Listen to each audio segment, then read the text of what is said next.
कराडमध्ये युवक काँग्रेसचे आंदोलन।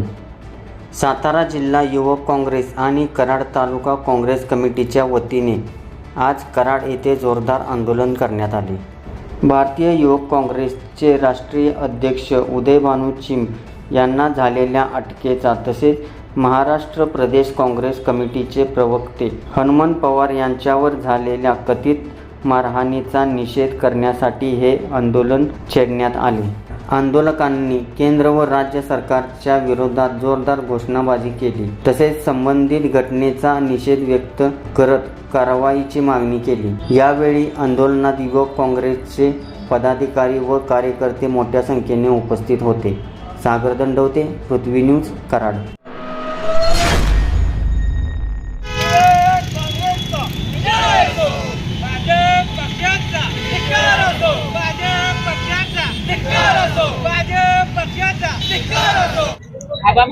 परवा आमचे युवक काँग्रेसचे राष्ट्रीय अध्यक्ष उदयभानू चिंब यांनी AICMD मध्ये आपल्या युवक काँग्रेसच्या कार्यकर्त्यांनी आंदोलन केलं होतं आणि त्या आंदोलनाच्या निषेधार्थ तिथं बेकायदेशीरपणे तिथं भाजपच्या सरकारने तिथं प्रशासन वापरून आमचे राष्ट्रीय अध्यक्ष उदयभानू चिंब यांना अटक केली आणि काल त्यांनी सांगितले की त्यांना 5 दिवसाची न्यायालयीन कस्टडी द्यायची।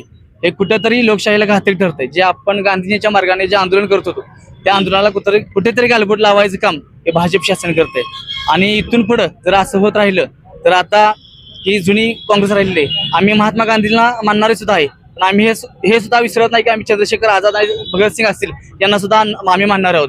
मग तिथे आमचं तिथे रक्त जरी गेलं तर आम्ही काँग्रेस पक्षासाठी मागे हटणार नाही।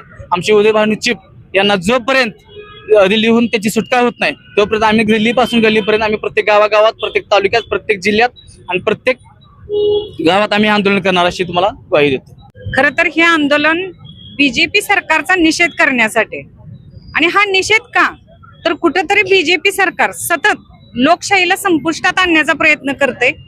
गुंडागर्दीचे हे राजकारण चालू आहे आणि हे काँग्रेस युवक, महिला किंवा काँग्रेस कमिटी कधीही सहन करणार नाहीत। एवढंच काय तर आज जनता सुद्धा पेटून उठते, कारण सततचा जो हा यांचा गुंडागिरीचा प्रकार आहे तो आता थांबला पाहिजेलाय।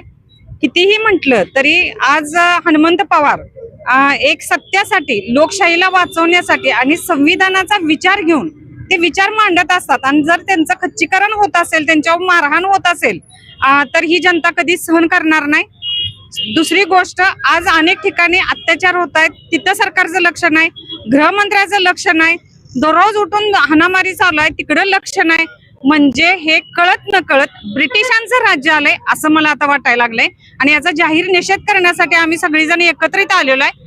आज आम्ही आलोय, आमच्या बरोबर जनता उद्या उतरणार आहे आणि ही संपूर्ण महाराष्ट्र एक दिवस पेटून उठेल ह्याची काळजी आता सरकारने घ्यायची, केंद्र सरकारने घ्यायची।